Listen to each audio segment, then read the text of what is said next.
Assalamualaikum warahmatullahi wabarakatuh. Halo rekan-rekan mahasiswa semuanya. Ketemu lagi di mata kuliah PAUD Holistik Integratif. Ini adalah pertemuan yang kedua untuk mata kuliah kita. Untuk pada topik kali ini, kita akan sama-sama akan belajar tentang berbagai macam kebijakan dan juga implementasi PAUD Holistik Integratif yang ada di Indonesia. Jadi nanti presentasi kali ini akan mengulas ya sebenarnya kebijakan-kebijakan apa saja sih atau peraturan-peraturan presiden yang mana sih yang ini menjadi sebagai landasan atau mungkin alur atau standar yang ditetapkan oleh pemerintah pusat maupun daerah agar PAUD holistik integratif ini dapat diimplementasikan dengan baik. Nah, jadi yuk kita sama-sama untuk pelajari tentang kebijakan dan implementasinya ini seperti apa. Baik, kemudian kita akan coba untuk memulai tentang pembahasan kita ini dengan membahas apa sih itu PAUD holistik integratif. Nah, menurut beberapa literatur atau pedoman yang sudah dikeluarkan oleh pemerintah, bahwa PAUD holistik integratif itu merupakan suatu layanan yang bersifat menyeluruh. Ya, jadi PAUD holistik integratif ini layanan yang diberikan adalah berupa layanan kesehatan, gizi, pendidikan, pengasuhan, dan perlindungan.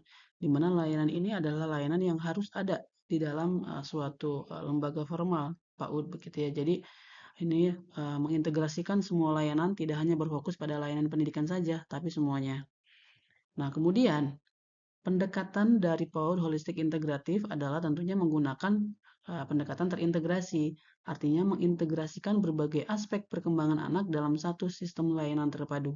Nah, jadi mungkin kalian sudah belajar ya perkembangan anak itu apa saja, begitu ada dari perkembangan kognitif, bahasa, sosial emosional, kemudian juga fisik motorik dan yang lainnya. Nah, itu merupakan menjadi tujuan akhir yang harus anak-anak kita stimulasi, yang harus mereka berkembang secara maksimal gitu ya. Jadi berfokus pada integrasi setiap aspek perkembangan. Nah, kemudian tentunya bahwa PAUD holistik integratif ini harus berfokus pada anak usia dini sebagai subjeknya. Jadi kita tahu bahwa anak usia dini ini adalah tentunya masa kritis, masa pembentukan atau fondasi bagi perkembangan. Jadi sensitive period, masa peka, di mana masa itu tentunya ya tidak boleh kita abaikan begitu ya. Jadi harus memang betul-betul diperhatikan terhadap layanan-layanannya dan juga terintegrasi antara setiap perkembangannya. Oleh karena itu, itulah definisi PAUD holistik integratif. Nah, kemudian kebijakan yang pertama terkait dengan PAUD holistik integratif itu adalah dari Peraturan Presiden Nomor 60 Tahun 2013. Nah, jadi ini ya, jadi ini adalah kebijakan utama terkait dengan layanan pengembangan PAUD holistik integratif yang ada di Indonesia. Nah, ini dan ini masih berlaku sampai sekarang. Dalam Perpres nomor ini sebenarnya apa sih isinya begitu ya. Jadi ini adalah sebagai dasar hukum atau untuk menjadi suatu landasan utama bagi pelaksanaan PAUD HI di Indonesia. Ya, jadi sampai saat ini masih belum ada pedoman yang baru ya, atau mungkin peraturan yang baru, kita masih menggunakan Perpres nomor 60 tahun 2013. Nah, kemudian di dalam peraturan presiden ini menjelaskan tentang suatu layanan yang komprehensif, yang menekankan pentingnya layanan menyeluruh bagi anak usia dini. Jadi seperti yang tadi dijelaskan dalam definisi sebelumnya bahwa holistik integratif itu ya memberikan layanan semuanya, baik kesehatannya, pengasuhannya, perlindungannya, pendidikan, dan yang lainnya.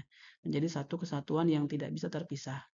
Dan terakhir bahwa di dalam peraturan Perpres nomor 60 ini harus ada integrasi lintas sektor.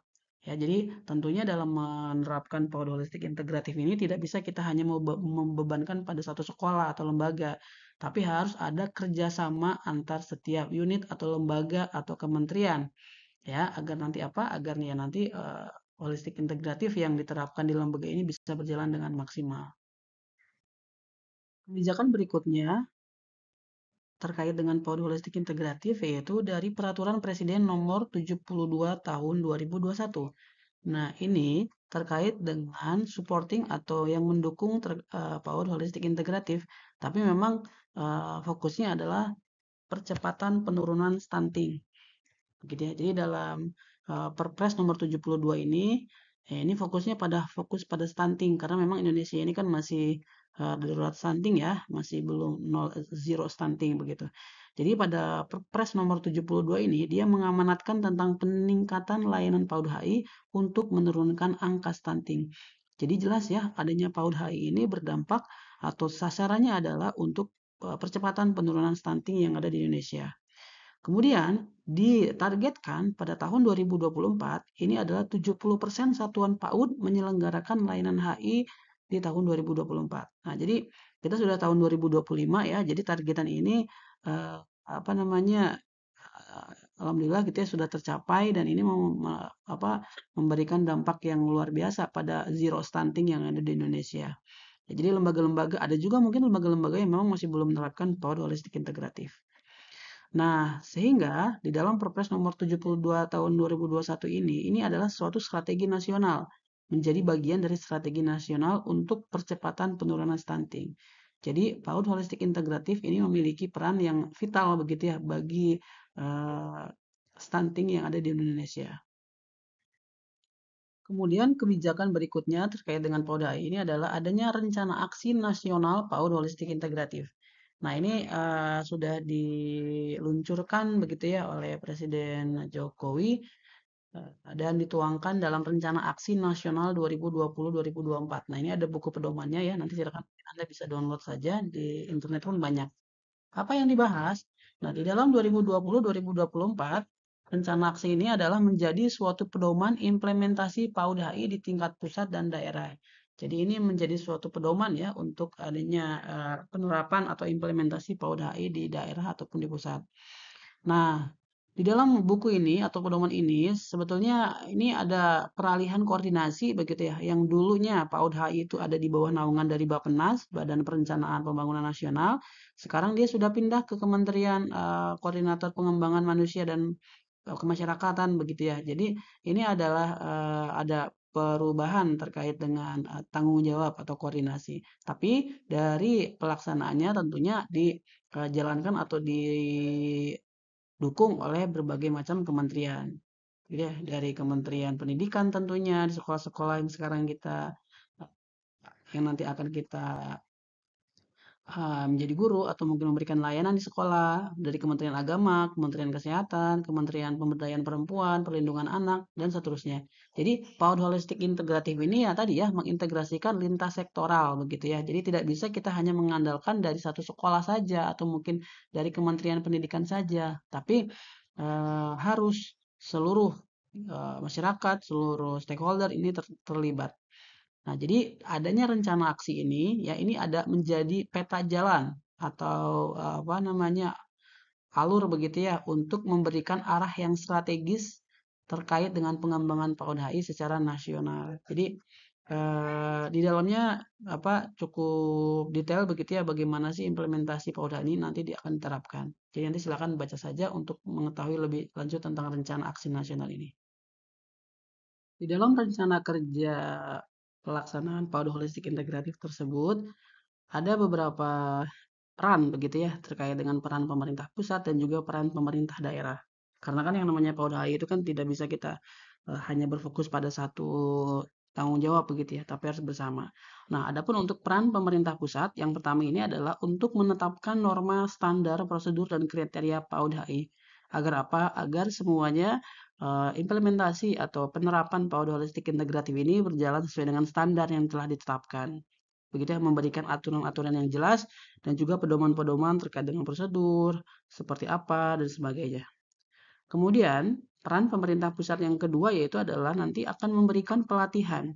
Jadi pemerintah pusat ini akan memberikan pelatihan atau bimbingan teknis kepada pelaksana program. Baik itu dari Kementerian Pendidikan, Kementerian Agama, atau kementerian-kementerian yang memiliki peran dari PAUD HI. Nah, kemudian yang ketiga, tentunya peran pemerintah pusat harus melakukan yang namanya pengawasan atau yang disebut dengan supervisi.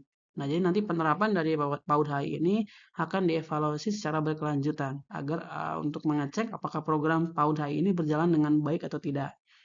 Nah, kemudian terakhir ada yang namanya peran advokasi. Nah, jadi melakukan advokasi untuk mendukung pelaksanaan PAUD HI. Jadi begitu ya. Jadi ini adalah salah satu beberapa peran terkait dengan pemerintah pusat untuk pelaksanaan PAUD HI. Tidak hanya dari sisi pemerintah pusat yang memiliki peran untuk kesuksesan PAUD holistik integratif, begitupun dengan pemerintah daerah. Nah, adapun perannya adalah yang pertama untuk pemerintah daerah, yaitu siapa sih pemerintah daerah itu? Ya berarti kan kabupaten, provinsi. Nah, apa sih tugasnya? Terkait dengan pelaksanaan, pemerintah daerah ini untuk melaksanakan layanan PAUD HI di tingkat daerah. Jadi jelas ya, jadi memang PAUD HI ini tujuannya adalah untuk daerah-daerah, untuk anak-anak yang memang mungkin ada terindikasi stunting dan yang lainnya. Nah, kemudian yang kedua, peran pemerintah daerah adalah untuk melakukan proses pendampingan. Jadi tetap sama kayak pemerintah pusat ya. Pemerintah daerah pun harus memberikan bimbingan teknis kepada penyelenggara layanan. Jadi melibatkan PKH, melibatkan apa namanya lembaga-lembaga atau ormas-ormas masyarakat setempat untuk bisa melaksanakan PAUD holistik integratif. Yang ketiga, tentunya pemerintah daerah pun harus mengevaluasi, harus mengecek, harus mensupervisi apakah memang program-program PAUD yang ada di daerah ini berjalan dengan sesuai dengan aturan, norma, atau standar tidak. Nah, jadi pemerintah daerah pun memiliki kewajiban untuk sama-sama mengevaluasi. Dan yang terakhir, yaitu adalah untuk memberikan dukungan, yaitu berupa penyediaan dukungan sumber daya untuk implementasi program. Jadi dukungannya ya bisa berupa dukungan moral ataupun dukungan berupa aset begitu ya, berupa apa kesiapan sumber daya manusianya dan yang lainnya. Nah, berikutnya tidak hanya peran pemerintah pusat dan juga pemerintah daerah untuk kesuksesan PAUD holistik integratif, tapi di sini juga harus melibatkan atau mengikut sertakan masyarakat atau NGO. Jadi NGO ini adalah organisasi non pemerintahan, begitu ya. Non pemerintahan yang memang memiliki concern atau perhatian yang sama terkait dengan penurunan stunting, kemudian perhatian terhadap kesehatan anak, dan juga layanan-layanan holistik integratif yang lainnya. Nah, contohnya dari tugas NGO ini, yaitu yang pertama adalah untuk mendorong kebijakan yang mendukung PAUD HI. Contohnya misalkan mungkin kita tahu ya adanya UNICEF begitu ya. Nah, ini adalah organisasi internasional ya, UNICEF itu yang berfokus memang untuk hak dan kesejahteraan anak. Ya, jadi UNICEF ini bersama-sama ya untuk mendukung pelaksanaan PAUD HI yang ada di Indonesia. Kemudian ada juga mungkin NGO-nya yaitu ada FOI, Food Bank of Indonesia, yang seperti program Mentari Bangsaku begitu ya. Nah, jadi yang fokusnya adalah untuk memberikan kesehatan dan gizi, memberikan makanan bagi anak-anak yang memang kurang mampu. Nah, jadi program-program ini itu tujuannya untuk betul-betul memastikan bahwa anak-anak ini mendapatkan nutrisi yang baik, yang bagus.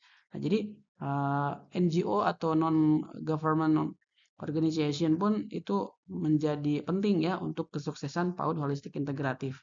Ya, seperti contohnya dia menyelenggarakan layanan PAUD HI, kemudian juga memberikan informasi tentang pentingnya PAUD HI. Kalau di yayasan-yayasan pun banyak sekali yang terlibat untuk fokus pada PAUD HI. Seperti mungkin contohnya adalah Peduli Anak Foundation, Senang Hati Foundation, begitu ya. Jadi mereka dilibatkan dan mereka ambil peran untuk adanya program atau rencana aksi PAUD holistik integratif. Kemudian contoh konkret terhadap peran pemerintah daerah untuk PAUD holistik integratif ini telah dicontohkan di Kabupaten Gorontalo Utara. Ya, jadi ini adalah pemerintah daerah yang sudah menerapkan terkait dengan kebijakan PAUD holistik integratif. Contohnya yaitu dengan pertama kali oleh bupatinya ini dia menerbitkan peraturan bupati nomor 1 tahun 2024 tentang PAUD HI. Nah, jadi nanti dari peraturan bupati ini nanti akan menjadikan suatu arah kebijakan untuk mengatur dan juga memberikan panduan atau kebijakan terkait dengan ruang lingkup PAUD HI yang ada di daerahnya. Sehingga diimplementasikanlah terkait dengan program itu di tingkat kabupaten dengan cara mungkin melibatkan sekolah, melibatkan masyarakat atau yang lainnya. Dan sehingga PAUD holistik integratif ini bisa untuk melibatkan partisipasi masyarakat secara penuh begitu ya. Nah, kemudian berikutnya yaitu kita melihat dari program percontohan yang telah dilakukan oleh Kementerian Agama ya. Jadi kita bisa melihat bahwa PAUD holistik integratif itu ternyata sudah dilakukan oleh Kementerian Agama yang memang inisiasinya itu pada tahun 2024 kemarin ya. yaitu memulai untuk program percontohan PAUD HI di setiap kabupaten atau kota. Nah, ini memang sudah digagas oleh Kementerian Agama, dan begitupun dengan Kementerian Pendidikan. Nah, ini merupakan salah satu bentuk komitmen dari pemerintah ya untuk mewujudkan terkait dengan pemenuhan hak anak. Jadi secara perhatian gitu ya, pemerintah pusat ini telah memberikan standar dan juga pedoman untuk implementasi PAUD HI di setiap daerah. Nah, dari Kementerian Agama ini muncullah yang namanya model implementasi PAUD HI di lembaga-lembaga keagamaan seperti kelembagaan, contohnya adalah RA, begitu ya, kemudian juga Raudatul Atfal, kemudian tempat-tempat taman pendidikan Al-Qur'an dan dengan agama-agama yang lain. Nah, jadi Kementerian Agama pun telah memberikan contoh ya untuk bisa menerapkan implementasi PAUD HI. Tidak mudah untuk bisa menerapkan atau mengimplementasikan PAUD holistik integratif, tentunya banyak sekali tantangan-tantangan, terutama adalah adanya kesulitan dalam hal koordinasi untuk lintas sektor. Jadi kalau kita melihat pengertian dari PAUD HI itu kan layanan stimulasi yang secara holistik utuh menyeluruh ya bagi perkembangan aspek perkembangan anak, dimulai dari stimulasi pendidikan, kesehatan, perlindungan anak, sosial dan lainnya. Tentunya ini harus melibatkan stakeholder ataupun kementerian-kementerian ataupun mungkin keterlibatan masyarakat, NGO, non-profit government. Nah, itu semuanya memang harus kita libatkan. Tidak bisa kita hanya mengandalkan satu sekolah atau satu institusi untuk bisa memaksimalkan terkait dengan kebijakan PAUD HI ini. Jadi memang ini tantangannya, dan ini memang butuh koordinasi yang matang dan juga kerjasama lintas sektor. Tantangan berikutnya selain sulitnya koordinasi lintas sektor, PAUD HI ini juga memang ada tantangan dari segi kapasitas sumber daya manusia atau SDM. Kenapa sih seperti itu? Karena memang yang menjadi sasaran target dari program PAUD HI ini tentunya adalah guru gitu ya, pendidik. Nah, memang kalau agar program ini berjalan dengan baik, perlu adanya yang namanya pelatihan pendidik. Oleh karena itu, peningkatan kapasitas tenaga pendidik dalam memahami konsep PAUD HI ini memang perlu terus dilakukan. Salah satunya mungkin dengan mata kuliah ini ya, Anda di semester 6 begitu ya, sudah mendapatkan mata kuliah ini sebagai upaya untuk meningkatkan kapasitas SDM. Agar Anda paham nanti pada saat Anda setelah menjadi guru di sekolah itu bisa untuk langsung mengimplementasikan apa yang sudah didapat di mata kuliah ini. Nah, kemudian ada juga terkait dengan pengembangan pengasuh. Nah, ini salah satu bentuk upaya juga ya untuk menguatkan kemampuan pengasuh dalam menerapkan prinsip PAUD holistik integratif. Ini memang sasarannya adalah kepada orang tua ya, orang tua yang memiliki anak usia dini yang menyekolahkan anaknya di PAUD. Ini pun penting karena memang peran orang tua itu kan lebih besar begitu ya daripada mungkin guru yang hanya beberapa jam di sekolah. Nah, kemudian yang terakhir yaitu terkait dengan kapasitas pengelola atau institusi atau lembaga, di mana ini pun sama dari mulai kepala sekolahnya, kemudian komite sekolah, kemudian guru-gurunya pastinya, dan juga memang program-program yang ada di PAUD holistik integratif yang ada di sekolah itu nanti seperti apa. Itu pun harus terus adanya pelatihan-pelatihan yang konsisten, yang berjenjang seperti itu. Nah, tadi tantangan dari lintas sektor, tantangan dari sumber daya manusia. Nah, sekarang tantangan dari partisipasi masyarakat. Ya, kita ketahui bahwa yang namanya PAUD HI itu pasti kan harus melibatkan masyarakat, tidak mungkin berdiri sendiri. Nah, ini adalah hal yang wajib gitu ya, masyarakat kita libatkan. Keterlibatan aktif oleh masyarakat, orang tua, ini merupakan tantangan yang penting begitu ya. Partisipasi ini mencakup peran, perencanaan, pelaksanaan, evaluasi program. Jadi masyarakat kita harus libatkan agar nantinya PAUD HI ini bisa berjalan dengan optimal gitu ya. Nah, kemudian kalau kita ngelihat dari segi statistik ya, peluang-peluang pengembangan PAUD holistik integratif di seluruh Indonesia ini sudah semakin masif ya, semakin intens. Contohnya adalah 70% target PAUD holistik integratif ini untuk bisa menyelenggarakan layanan HI di setiap sekolah atau setiap satuan PAUD. Ya, jadi 2024 ini targetnya adalah 70%. Ya, kemudian sudah ada 34 provinsi yang sudah mengimplementasikan PAUD HI di seluruh provinsi Indonesia. Jadi semua provinsi yang di Indonesia ini sudah mendapatkan pedoman dan juga norma-norma dan juga mungkin strategi ya bagaimana cara mengimplementasikan PAUD HI.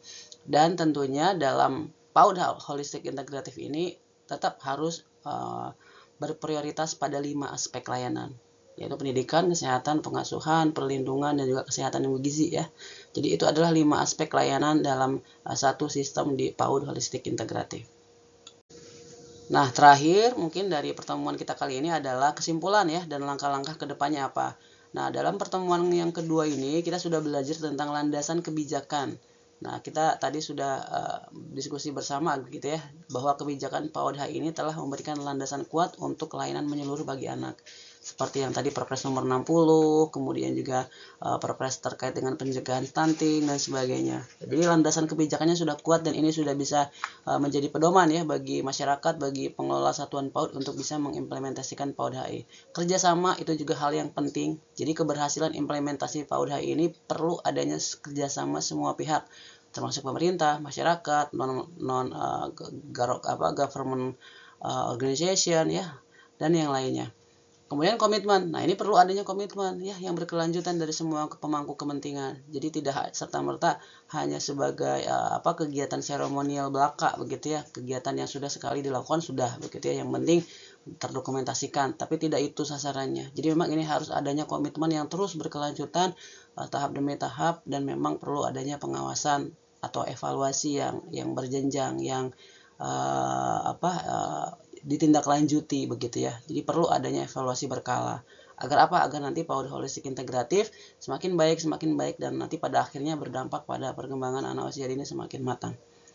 Baik, itu saja ya teman-teman mahasiswa untuk materi yang kedua kita kali ini. Mudah-mudahan bisa dipahami bersama. Adapun mungkin kalau ada yang masih perlu untuk dibahas atau didiskusikan, kita nanti bisa ketemuan di kelas. Silakan nanti saling diskusi langsung begitu. Terima kasih telah menyimak. Kita nanti ketemu di pertemuan yang ketiga untuk mata kuliah kita. Saya akhiri. Assalamualaikum warahmatullahi wabarakatuh.